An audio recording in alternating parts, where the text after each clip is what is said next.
एक औरत अपने घर को जो है वो जन्नत कैसे बनाती है। इस जन्नत बनाने के पीछे कितनी स्ट्रगल होती है, कितनी एफर्ट होती है, लेकिन वो नज़र नहीं आ रही होती है। वो कैसे कैसे जो है अपने घर को मैनेज करती है, अपनी छोटी छोटी चीज़ों को सेव करती है, अपनी छोटी छोटी चीज़ों को का जो है वो ख़याल रखती है। चाहे वो बच्चे हैं, चाहे किचन की चीज़ें हैं, ग्रॉसरी है, चाहे घर की कोई चीज़ें हैं, चाहे बच्चों की कोई ज़रूरियात की चीज़ें हैं। वो अपने घर को अपने जो है लिमिटेड वसाइल में वो कैसे जो है वो अपना मैनेज करती है। मेरे ख़्याल से आजकल जो है मिडिल क्लास लाइफ जो है, इतनी महंगाई के दौर में मिडिल क्लास लोग के जो तबके हैं वो बहुत ही जो है ना कम वसाइल में, अपने महदूद वसाइल में अपनी लाइफ को जो है ना बहुत आसान और बहुत ही ईज़ी तरीके से जो है ना अगर गुजारना चाहते हैं ना तो उसको हम गुजार सकते हैं। तो क्यों नहीं हम गुजार सकते। अगर कोई चीज़ हम लेते हैं, ख़रीदते हैं, जैसा कि मैं आपको सपोज़ बताती हूँ। आज मैंने मंगवाया है, बड़ा गोश्त मंगवाया है, मैंने तकरीबन 350 का ये गोश्त मंगवाया है। अब मैंने इसको क्या करना है, इसको 350 गोश्त को मुझे वो इतना सारा नहीं चाहिए, क्योंकि मेरी फैमिली इतनी बड़ी नहीं है, मुझे इतना सारा नहीं चाहिए। मैं उतना ही इस्तेमाल करूँगी जितना मुझे ज़रूरत है। तो यहाँ पे मैं जो है अपने खाने की जो है वो तैयारी कर रही हूँ, और साथ साथ में जो मैं आपको ये भी बता रही हूँ कि मैंने अपने ये जो मैंने गोश्त 350 का लिया है, इसको मैंने कैसे जो है वो थोड़ा सा बचा भी लिया है और घर के खाने के लिए जो है वो रेडी भी कर लिया है।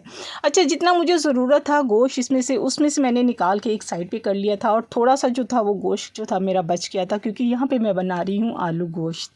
ठीक है, आलू गोश्त मेरा ये बन रहा है। हम इसको कैसे छोटी छोटी चीज़ों को जो है ना हम खुद से जो है अपनी चीज़ों को थोड़ा सा मैनेज करके और पैसे भी इससे सेव कर सकते हैं, और जो है हम जो है चीज़ों को भी सेव कर सकते हैं। तो जी, आप लोगों से मैं जो है वो ज़रूर आप लोगों से एक बात शेयर करना चाहूँगी। जैसा कि रमज़ान की जो अब नज़दीक जो है वो आमद है, माशाल्लाह से 3 दिन रह गए हैं या हार्डली 4 दिन रह गए हैं माशाल्लाह से। तो मेरी तरफ़ से सबको जो है ना, सब बहनों को, सब बहन भाइयों को, सब देखने वालों को जो मेरे चैनल पे आते हैं, उन सबको मेरी तरफ़ से ढेरों ढेरों रमज़ान की मुबारक। और अल्लाह ताला सबके लिए खैर व बरकत का जो है वो महीना लाए। अल्लाह ताला हमें इबादत करने की जो है तौफ़ीक अता फ़रमाए, आमीन सुम्मा आमीन, और हमारी परेशानियों को दूर फरमाए, आमीन सुम्मा आमीन। तो जी, यहाँ पे जो थी मैं बता रही थी, जैसे गोश्त बता रही थी कि मैंने अपना जितना मुझे ज़रूरत था मैंने उतना निकाल लिया, और जितना नहीं था मुझे तो मैंने रख दिया। इसको क्या करना है, इसको मैं और जब गोश्त मंगवाऊँगी तो उसमें थोड़ा सा ऐड करके इसका भी मैं एक पैकेट बना के रख लूँगी, और ये जो है मेरा एक और खाने में भी इस्तेमाल हो जाएगा, बल्कि उसके भी 2 पैकेट बना के मैं रख सकती हूँ। तो यूँ मैंने अपनी जो गोश्त की जो है ना, वो अपने गोश्त की नहीं, बड़े गोश्त की जो है वो मैंने जो है वो थोड़ा सा सेव भी कर लिया, और जितनी मुझे ज़रूरत थी मैंने उसको बना भी लिया। तो जी, यहाँ पे मैंने जो था सारी आपको मैंने दिखा दिया कि मैंने अपना खाना कितना बनाना है, इतना ही मेरा खाना बनेगा आलू गोश्त का माशाल्लाह से।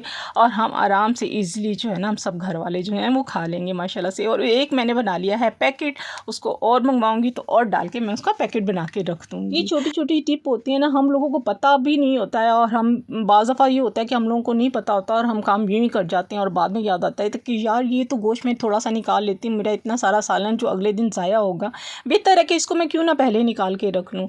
तो मैंने भी इसलिए यही कहा, मैंने कहा मैं सारा नहीं बनाती, इसलिए कम ही बनाती हूँ। तो जी, मैं यूँ पैकेट भी रखाई थी फ्रीज़र में, और मैं दूध भी निकाल के ले आई थी। मैंने कहा चले दूध को भी जो है वो पानी में निकाल के रख लूँगी, और साथ साथ जो है वो मैं खाना भी बनाती रहूँगी। यहाँ पर आपने देखा होगा कि मेरी छुरी जो है जैसे जैसे मेरी जो होते हैं ना वो कटिंग में ज़रा स्लो हो जाती है ना, तो नाराज़ हो जाती है बेचारी, कहती है मुझे शार्प करो। तो फिर मैं उसको ना शार्प करती रहती हूँ साथ साथ। तो मैं उसको जब शार्प करती हूँ ना तो वो माशाल्लाह से थोड़ी सी तेज़ हो जाती है, और बस फिर मेरी जो जल्दी जल्दी जो है वो कटिंग भी शुरू कर देती है। मेरे साथ ऐसा बहुत दफ़ा होता है कि मेरी छुरी जो होती है ना वो काटते हुए ना एकदम से रुक जाती है। मेरा लहसुन अदरक जो है पड़ा हुआ वो अब थोड़ा सा बड़ा हुआ है, मैंने कहा अब ये फ्रीज़ हुआ हुआ है कैसे करूँ। मैंने क्या किया, मैंने उसको निकाला डब्बे से, और छुरी के साथ ही ना मैंने उसको काट के तो उसी में सालन में मैंने डाल दिया था।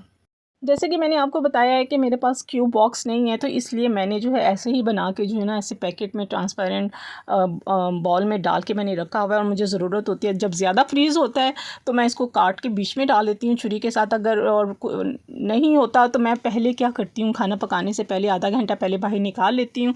लहसुन अदरक जो है ना वो थोड़ा सा सॉफ्ट हो जाता है और फिर वो आराम से चम्मच के साथ जो होता है ना वो निकल आता है। आप लोगों को ये टिप भी बता रही हूँ। तो मैं यूँ ही करती हूँ ज़्यादातर। अगर नहीं याद रहता हो तो फिर मैं जल्दी जल्दी फिर यूँ होता है कि निकाल के उसको छुरी के साथ काट के थोड़ा सा लहसुन अदरक को पेस्ट को उसको फिर सालन में डाल के बना लेती हूँ। तो यहाँ पे हम बना रहे हैं मज़ेदार आलू गोश्त। आलू गोश्त जो है मेरे ख़्याल से ज़्यादातर लोगों का बहुत फेवरेट है, क्योंकि एक तो ये जल्दी बनने वाली रेसिपी है और इसका जब दिल चाहे ना ये आप आराम से बना सकते हैं और बच्चे जो हैं वो शौक़ से भी खा लेते हैं। तो मेरे घर में भी ऐसे ही है, इतने शौक़ से तो नहीं खैर खाते, खा लेते हैं, बन जाता है तो खा लेते हैं। और बाज़ दफ़ा ये होता है कि अगर नहीं खाते ना, कहते मम्मा क्यों बनाया आपने आलू गोश्त, तो मैं क्या करती हूँ, मैं बच्चों को थोड़ा सा लालच देती हूँ, प्यार प्यार में से मैं बच्चों को कहती हूँ कि नहीं कोई नहीं, रोटी भिगो के खा लेंगे, मज़ा आएगा उसमें, रोटी भिगो के खाने से ना ज़्यादा मज़ा आता है और कभी कभी खा भी लेना चाहिए। बेशक आप रोटी के साथ भी खाएं, मगर भीगी हुई रोटी का खाने का तो मैं कहती हूँ आलू गोश्त का अपना ही मज़ा है। तो यूँ ज़ाहिर सी बात है, आप कभी कभी होता है कि नहीं समझ आ रहा होता क्या बनाएं, तो आलू गोश्त एक वही सब्ज़ी है, खाना है कि जो जब दिल चाहे ना इसको बना लें, हफ्ते में 2 दफ़ा बना लें, 3 दफ़ा बना लें, तो आराम से है बना के ना उसको मुख्तलिफ़ तरीके से जो है ना हम खा सकते हैं। है ना मज़ेदार टिप ये भी। तो कभी ऐसी रोटी के साथ भी खा लिया, कभी रोटी भिगो के भी खा लिया। आज जो मैं आलू गोश्त बना रही हूँ, क्योंकि आज भी मेरा दूसरी दफ़ा आलू गोश्त बन रहा था, तो मैंने आज बच्चों को यही लालच दिया था, मैंने कहा आज ना भिगो के खाएंगे, बड़ा मज़ा आएगा।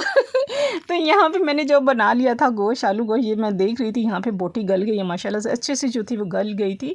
मैंने हीट लगाया था तो वैसे गल नहीं रहा था गोश्त, तो मैंने थोड़ा सा हीट लगाया था 5 मिनट के लिए, तो उसमें गोश्त जो था वो अच्छे से गल गया हुआ था। आज तो माशाल्लाह से मैंने घर में सारा काम कर कुर के जो थी फ़ारिग भी थी, और खाना भी मेरा जो था माशाल्लाह से जल्दी बन गया था, और मैं जल्दी से जो था वो फ़ारिग भी हो गई थी, और मैं अपनी इबादत भी मैंने कर ली थी माशाल्लाह, अपने टाइम पे नमाज़ भी पढ़ ली थी, और जो पढ़ना था कुरान शरीफ वगैरह सब चीज़ें वो भी साथ साथ जो थी वो मैं कर चुकी हुई थी। यहाँ पर मैंने दूध भी रखा हुआ था, मैंने कहा चलें दूध भी साथ साथ बॉयल कर लेते हैं, मगर दूध अभी तक जो था उसकी बर्फ़ जो थी वो उसकी मेल्ट नहीं हुई थी, तो मैंने यूँ ही खोल के, तो मैंने कहा अच्छा साथ साथ ये भी पकता रहता है और ये जो है दूध भी जो है डिज़ोल्व हो जाता है, तो फिर मैं उसको जो है उसको भी साथ बॉयल कर लेती हूँ।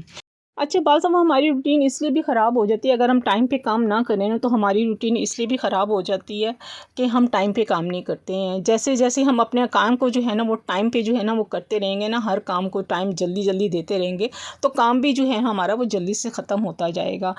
अगर हम ये छोटी-छोटी टिप्स को जो है ना वो फ़ॉलो करते रहेंगे ना, तो हमारा घर जो है, हमारा किचन भी जो है ना वो जन्नत का नज़ारा पेश करेगा, और हमारा घर भी जो है खुशगवार रहेगा। इस तरह ये होता है कि जब हम काम को जो है वो टाइम पे करते हैं ना, तो सुकून भी होता है, घर में आराम भी होता है और तसल्ली भी होती है कि हम सारे कामों से जो है फ्री हो जाते हैं। छोटी-छोटी टिप्स जो है हम जैसे-जैसे फ़ॉलो करते रहेंगे, जैसे अभी मैंने आटा गूँधा, सारी स्लैब भी मैंने साफ़ कर ली थी, और दूध जो था ये बर्फ़ तो पिघल नहीं रही थी, तो मैंने इसमें डाला पानी, मैंने कहा चलें इसने तो ऐसे नहीं अभी पिघलना, तो मैंने पानी डाल के रख दिया। मैंने कहा जैसे ही दूध भी बॉयल हो जाए साथ साथ, और मेरा खाना भी रेडी हो गया इसके साथ ही। तो ये छोटी छोटी टिप्स जो होती है ना, हम साथ साथ अगर फॉलो करते रहें ना, तो हमारे घर में जो है ना, हम खुद ही जो है ना अपने घर को जो है ना वो जन्नत बना सकते हैं, अपने माहौल को। तो जी यहाँ पे रेडी हो गया था खाना माशाल्लाह से। ये देखिए आलू गोश्त, कितने मज़े का आलू गोश्त आपको लग रहा है भीगी हुई रोटी में, तो बहुत मज़े का लगा। सब ने भीगी हुई रोटी में आज खाई थी माशाल्लाह से, सबको बहुत पसंद आया था। अगर आपको भी अच्छा लगा हो तो प्लीज़ ज़रूर थम्स अप कीजिएगा, और चैनल पे नए आए सब्सक्राइब कीजिएगा, एक प्यारा सा कमेंट्स करके हमें थोड़ी सी हौसला अफजाई भी दीजिएगा, क्योंकि बहुत टाइम लगता है वीडियो बनाने में, और शेयर भी कीजिएगा, फुल वॉच कीजिएगा, जज़ाकल्लाह। तो यहाँ पे हम खाते हैं खाना जो कि बहुत मज़ेदार है, उम्मीद है आपको भी अच्छा लग रहा होगा भीगी हुई रोटी का। तो इसके साथ ही आज का व्लॉग मैं यहीं पे ख़त्म करती हूँ। इंशाल्लाह मिलते हैं नेक्स्ट व्लॉग में। जहाँ रहें खुश रहें, दुआओं में याद रखें, और सबके लिए दुआ करें खैर और बरकत का महीना आए, और अल्लाह ताला सबके लिए खैर और बरकत लेके आए। आमीन सुम्मा आमीन। मिलते हैं नेक्स्ट व्लॉग में। अल्लाह हाफ़िज़, बाय बाय, टाटा।